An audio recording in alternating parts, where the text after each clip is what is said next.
واللہ اور اللہ بکل ہر شیء چیز کا علیم علم رکھنے والا ہے۔ اور اگر تم ہو علا پر سفر سفر میں و اور لم نہیں تجد تم پاؤ واؤ جیم دال اس کا روٹ ورڈ ہے کاتبن کوئی لکھنے والا فرحان راہانون اس کا روٹ ورڈ ہے بس رہن رکھنا ہے تو رہن رکھنا ہے مقبوضہ قبضے میں دی ہوئی چیز کا فَإِن پس اگر امینا اعتبار کرے الف میم نون اس کا روٹ ورڈ ہے بعض تم میں سے بعض کا فل یؤدی الف دال یا اس کا روٹ ورڈ ہے فیل ہے پس چاہیے کہ ادا کرے یؤدی الذی وہ جو لذی تمنا جو امین ہو الف میم نون اس کا روٹ ورڈ ہے امانتہ اس کی امانت کا وَلْيَتَّقِي اور ڈرتے رہو یتق اللہ اللہ سے رب جو رب ہے اس کا ولا اور نہ تک تم چھپاؤ کاف تا میم اس کا روٹ ورڈ ہے تک تم شہادتا شہادت کو گواہی کو ومن اور جو کوئی یک تم چھپائے اسے فَإِنَّهُ پس بے شک وہ آثم گناہ گار ہے قلب اس کا دل واللہ اور اللہ بما ساتھ اس کے جو تعملون تم عمل کرتے ہو علیم مسلسل علم رکھنے والا ہے۔ اب ہم اس کا بامحاورہ ترجمہ کرتے ہیں۔ اے ایمان والو جب تم آپس میں معاملہ کرو ادھار کا کسی وقت مقررہ تک تو اس کو لکھ لیا کرو اور چاہیے کہ لکھ دے تمہارے درمیان کوئی لکھنے والا انصاف سے اور انکار نہ کرے لکھنے والا اس سے کہ لکھ دے جیسا سکھایا اس کو اللہ نے تو اس کو چاہیے کہ لکھ دے اور بتلاتا جائے وہ شخص کے جس پر قرض ہے اور ڈرے اللہ سے جو اس کا رب ہے اور کم نہ کرے اس میں سے کچھ پھر اگر وہ شخص کے جس پر قرض ہے بے عقل ہے یا ضعیف ہے یا آپ نہیں بتلا سکتا تو بتلا دے اس کا ولی انصاف سے اور گواہ کرو دو شاہد اپنے مردوں میں سے پھر اگر نہ ہو دو مرد تو ایک مرد اور دو عورتیں ان لوگوں میں سے کہ جن کو تم پسند کرتے ہو گواہوں میں تاکہ اگر بھول جائے ایک ان میں سے تو یاد دلا دے اس کو دوسری اور انکار نہ کریں گواہ جس وقت بلائے جائیں اور کاہلی نہ کرو اس کے لکھنے سے چھوٹا ہو معاملہ یا بڑا اس کی میعاد تک اس میں پورا انصاف ہے اللہ کے نزدیک اور بہت درست رکھنے والا ہے گواہی کو اور نزدیک ہے کہ شبے میں نہ پڑو مگر یہ کہ سودا ہو ہاتھوں ہاتھ لیتے دیتے رہو اس کو آپس میں تو تم پر کچھ گناہ نہیں اگر اس کو بھی نہ لکھو اور گواہ کر لیا کرو جب تم سودا کرو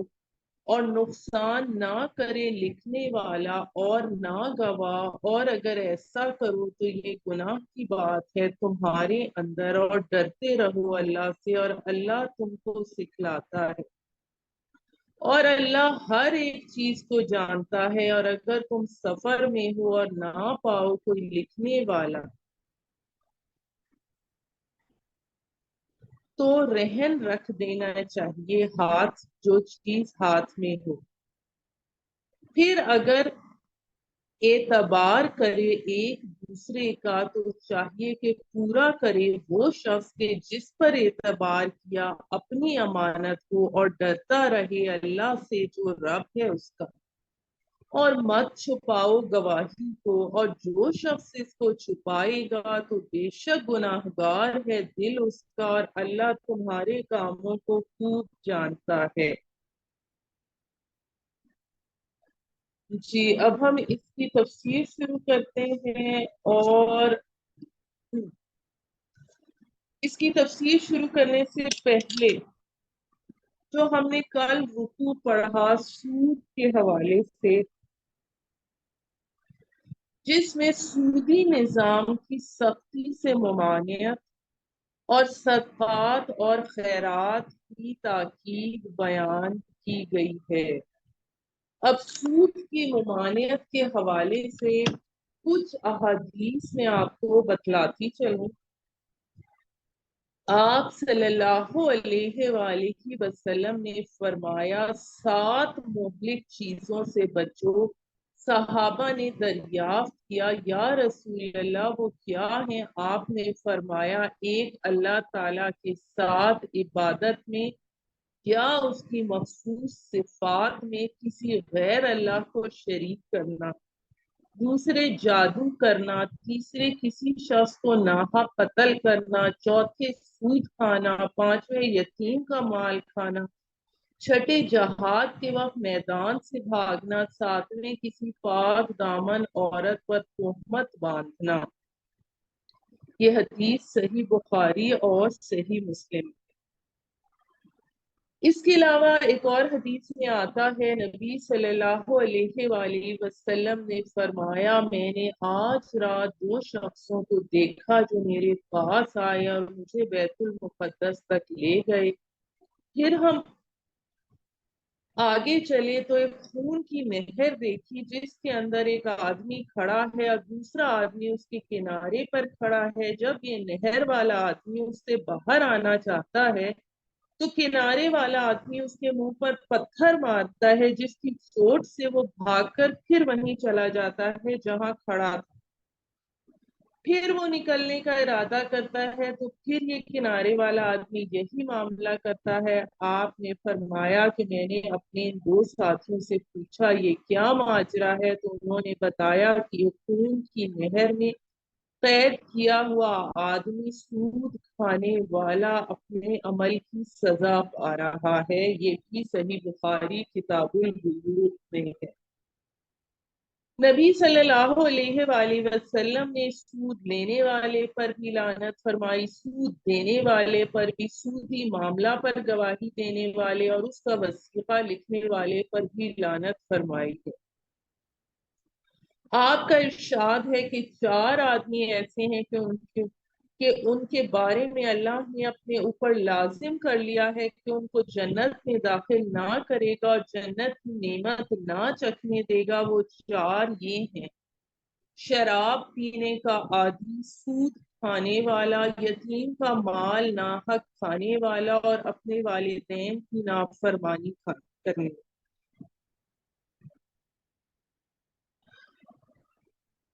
اب ایک اور حدیث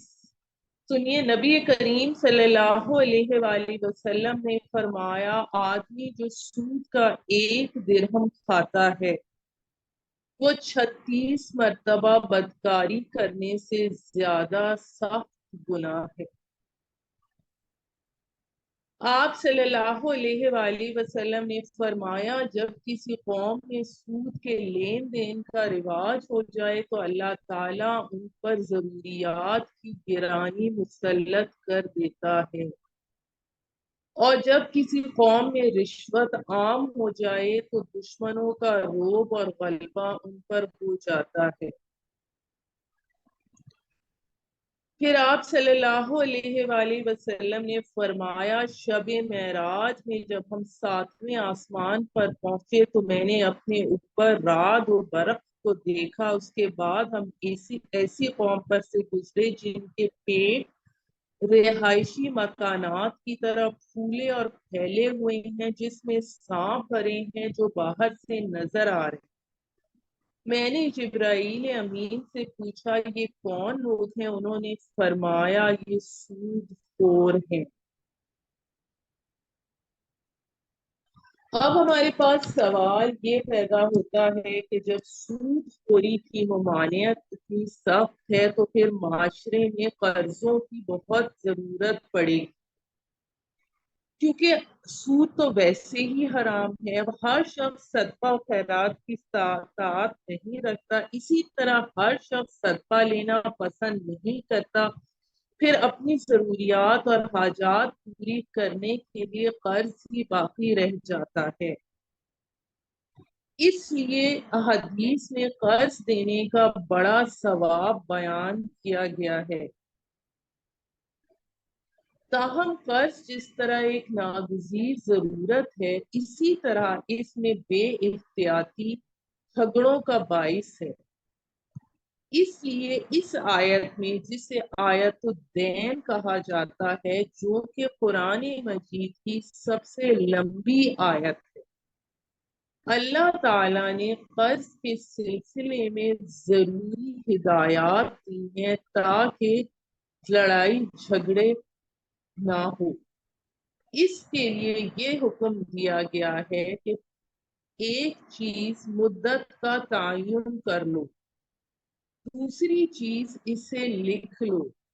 تیسرا یہ کہ اس پر دو مسلمان مردوں کو یا ایک مرد اور دو عورتوں کو گواہ بنا لو.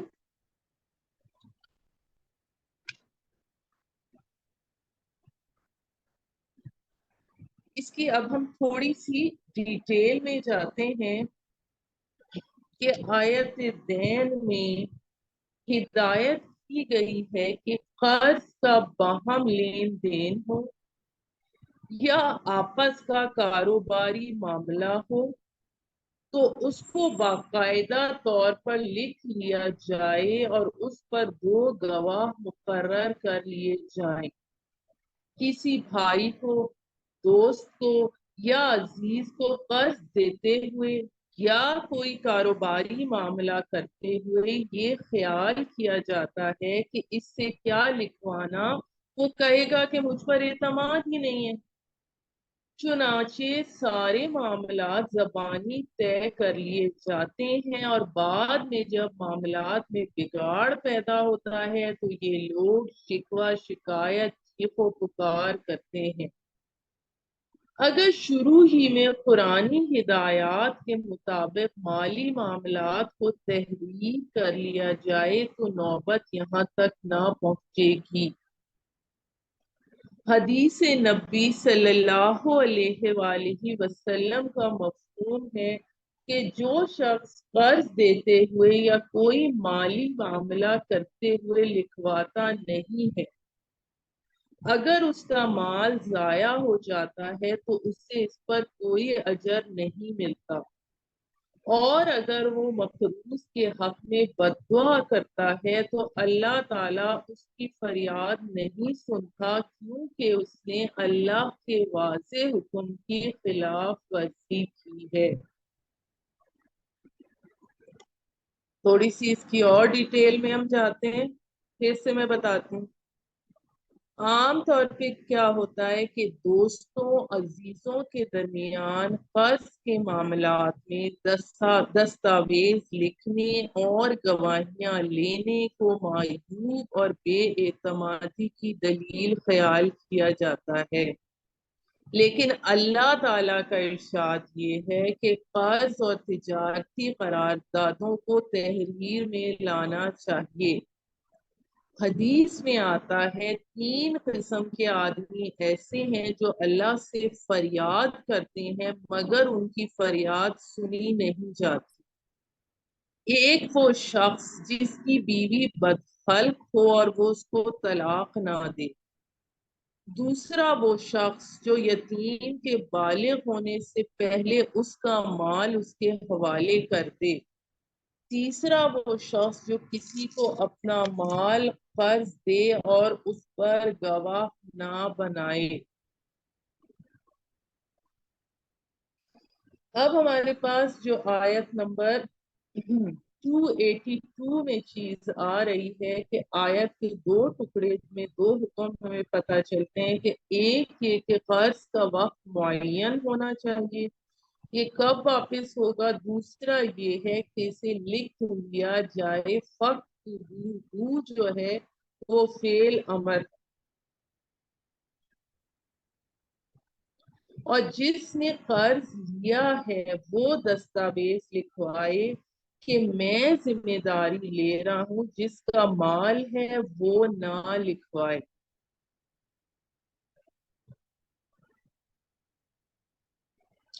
پھر اس کے لیے گواہ ایسے لوگوں کو بنایا جائے جو اپنے اخلاق اور دیانت کے لحاظ سے بالعموم لوگوں کے درمیان قابل اعتماد سمجھے جاتے ہوں۔ اس میں یہ بھی بتا دوں کہ آج کل جیسے خرید و فروخت کا معاملہ ہوتا ہے جس میں کیش ریسپٹ دی جاتی ہے، تو اس میں ایسا کرنا لازم نہیں ہے۔ اسی طرح ہمسایہ ایک دوسرے سے ہمسایہ ایک رات دن جو لین دین کرتے ہیں اس میں بھی تحریر میں لانے کی ضرورت نہیں ہے۔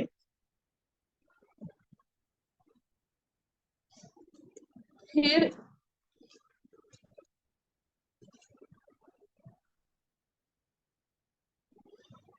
ادھار کا معاملہ جب کیا جائے تو اس کی میعاد مقرر کرنا ضروری ہے۔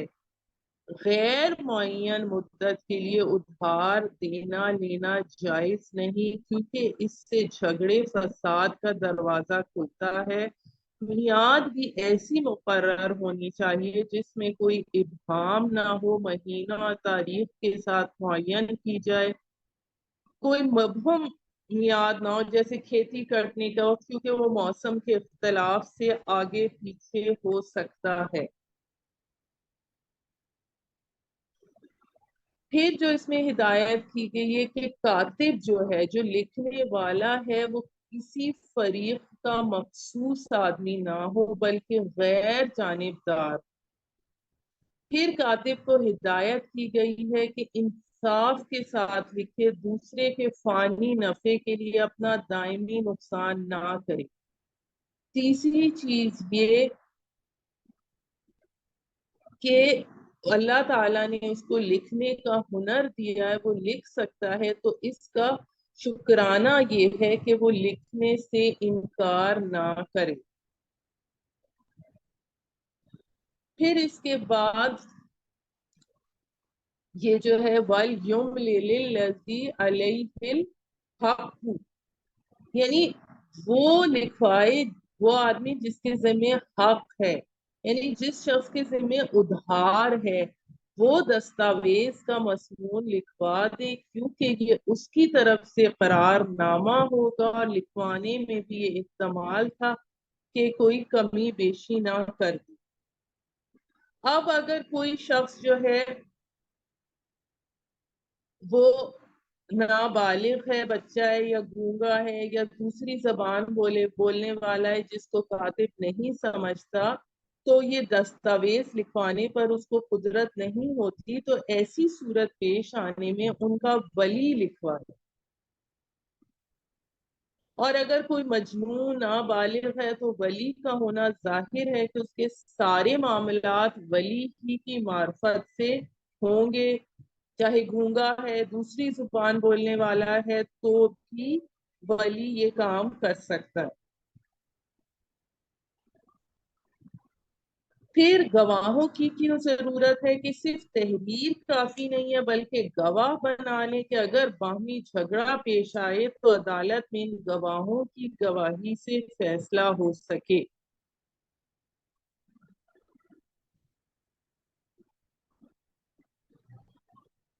کہ اگر قرض لینے والا نہ سمجھ ہو تو اس کا کوئی وکیل بھی اس کی طرف سے دستاویز لکھوا سکے۔ اب جو گواہ جن کی گواہی ہر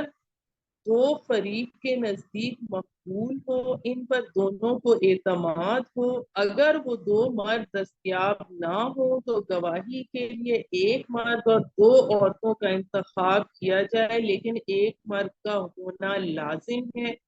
محض عورت کی گواہی نہیں چلے گی۔ اب اس میں سوال یہ پیدا ہوتا ہے کہ کیا مرد بھول نہیں سکتا؟ تو اس کا جواب یہ ہے کہ اللہ تعالیٰ نے عورت کے اندر نسیان کا مادہ زیادہ رکھا ہے، جیسا کہ سورہ ملک میں آتا ہے الا یعلم من خلق وهو اللطیف الخبیر، کیا وہی نہ جانے گا جس نے پیدا کیا ہے، وہ بڑا باریک بین اور ہر شے کی خبر رکھنے والا ہے، کہ وہ خوب جانتا ہے کہ اس میں کون سا مادہ زیادہ ہے، عورت میں نسیان کا مادہ کیوں زیادہ رکھا گیا ہے۔ یہ بڑی عقلی اور منطقی بات ہے، کیونکہ عورت کو مرد کے تابع ہو کے رہنا ہے، گھر کے ادارے کا ہیڈ مرد کو ہونا ہے، لہٰذا عورت کے جذبات کو، احساسات کو ٹھیس پہنچ سکتی ہے، اس کے جذبات پر کوئی قدورت آ سکتی ہے، اس لیے اللہ تعالیٰ نے اس کے اندر بھول جانے کا مادہ سیفٹی والو کے طور پر رکھا ہے۔ یہ نسیان اللہ کی بہت بڑی نعمت ہے۔ بہرحال کسی حکم کی حکمت سمجھ میں آئے یا نہ آئے، اللہ کا حکم تو بہرحال ماننا ہی ہے۔ اب گواہوں کو جب گواہی کے لیے بلایا جائے تو آ کر گواہی دیں، اس سے انکار نہ کریں، جیسا کہ اسی صورت کی آیت نمبر 140 میں ہم پڑھ چکے ہیں۔ وَمَنْ أَظْلَمُ مِمَّنْ كَتَمَ شَهَادَةً عِنْدَهُ مِنَ اللَّهِ، اس شخص سے بڑھ کر ظالم کون ہوگا جس کے پاس اللہ کی طرف سے ایک شہادت موجود ہو اور وہ اسے چھپائے۔ تو قرض خواہ چھوٹا ہو یا بڑا ہو، اس کی دستاویز تحریر ہونی چاہیے کہ میں اتنی رقم لے رہا ہوں، اتنے وقت میں لوٹاؤں گا، اس کے بعد قرض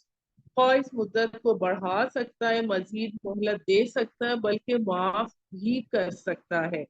لیکن قرض دیتے وقت اس کی مدت معین ہونی چاہیے۔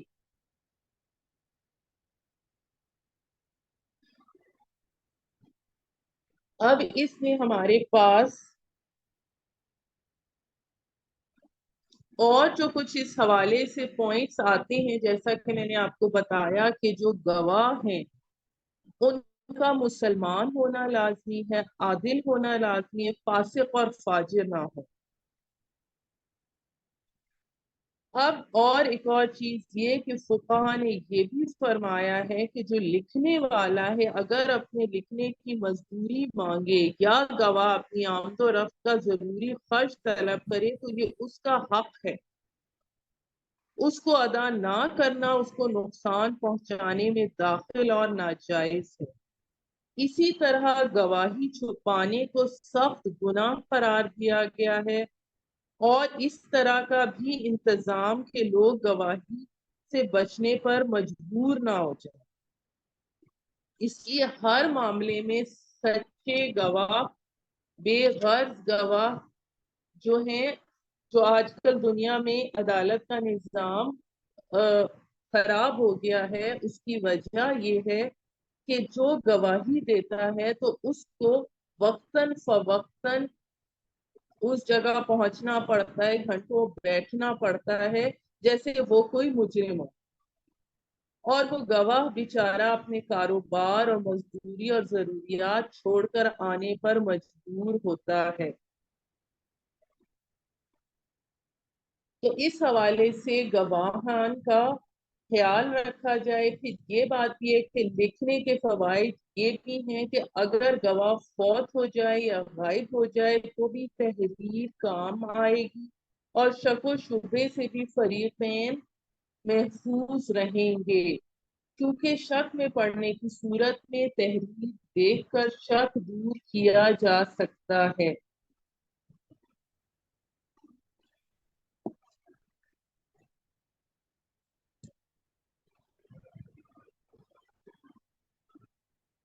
اب اگر ایسی صورتحال ہے کہ جس کے نتیجے میں کوئی قرض لینے والا جو ہے وہ سفر پر ہے، کہ اس دوران سفر کوئی لین دین کا یا قرض کا معاملہ ہو جائے اور کوئی کاتب نہ مل سکے، تو قرض لینے والا اپنی کوئی شے قرض دینے والے کے حوالے کر دے کہ میری یہ شے آپ کے قبضے میں رہے گی، آپ اتنے پیسے مجھے دے دیجئے، میں جب یہ واپس کر دوں گا آپ میری چیز لوٹا دیں۔ یہ رہن بالقبضہ ہے، لیکن رہن یعنی گروی رکھی ہوئی چیز سے کوئی فائدہ اٹھانے کی اجازت نہیں ہے، وہ سود ہو جائے گا۔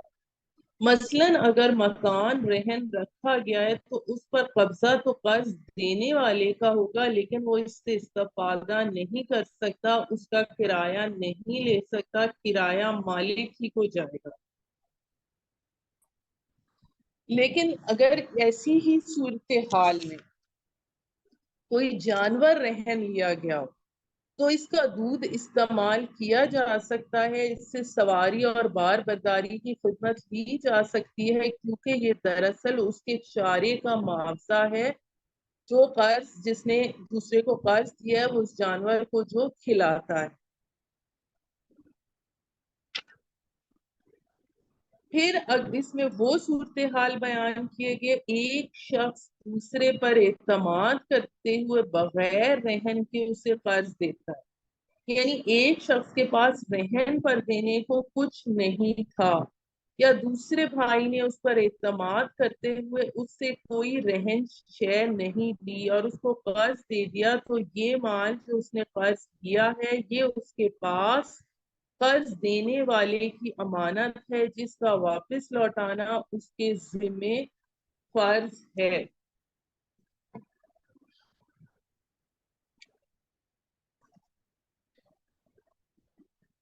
جس سے یہ اس پوائنٹس کو اینڈ والے پوائنٹس کو میں ایکسپلین کرتی ہوں کہ ایک تو صورتحال یہ ہے کہ سفر میں قرض کا معاملے کی صورت پیش آ گئی، وہاں لکھنے والا کاغذ پینسل نہ ملی، تو قرض لینے والا کوئی چیز قرض دینے والے کے پاس رہن یا گروی رکھا۔